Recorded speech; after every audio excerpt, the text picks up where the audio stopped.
Along with telling the truth, another popular writing adage is to show, not tell.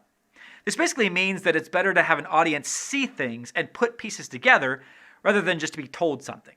It's so much more engaging and satisfying to see something and figure it out rather than to have it spelled out and told to you. In To Kill a Mockingbird, when Atticus Finch prepares to leave the courtroom, all the people in the rafters stand in respect for all he's done for their community. It's a very moving and powerful image, and it means a lot more than if someone in the rafters simply told Scout, "Hey, we all respect Atticus Finch a lot, right guys?" It doesn't quite pack the same punch. A film is a medium of moving pictures, so it's important that your film is, filmic. Even if your short film doesn't have a story, it still needs to be an experience with visuals and movement.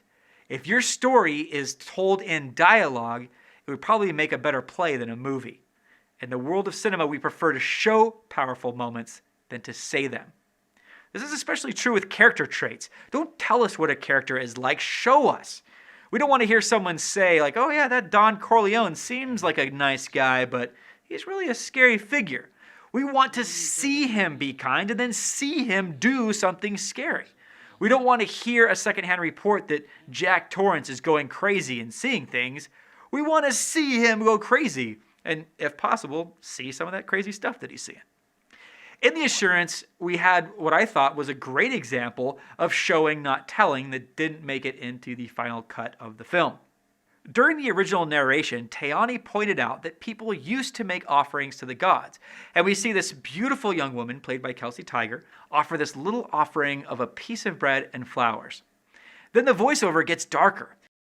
"Now we make offering upon offering, but there is no new life among our people." And we see this piled altar of moldy bread and dead flowers.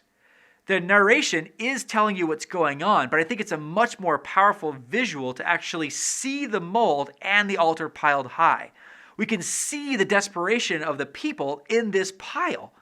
I love this scene, and it broke my heart to cut it. We'll talk about why it didn't make it into the film, the upcoming training course on editing.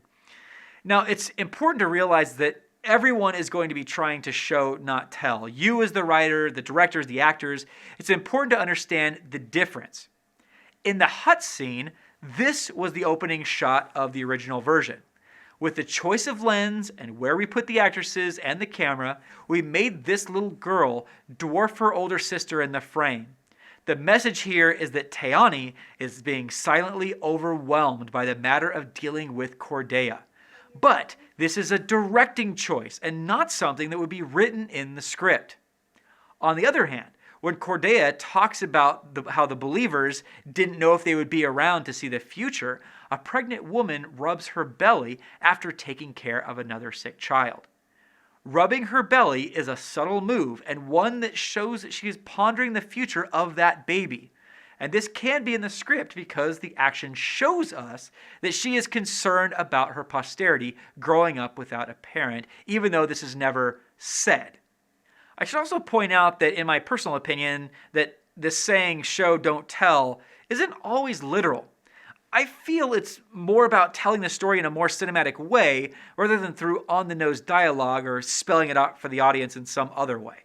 So if, for example, our story had a serial killer that we knew smoked cigarettes, and then there was a young couple, sometime later in the film, a young couple watching TV on the couch, and one of them asked the other if they smelled cigarette smoke, this would suggest that the serial killer might be close by. And that can be much more powerful than just seeing the serial killer in the background.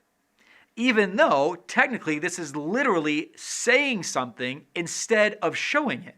But to me, this example is more showing than telling because the audience has to think a little instead of having that information handed to them as they would if they just saw the guy in the background. Showing, not telling, engages your audience because it forces them to think and to get mentally involved and will make your story significantly better.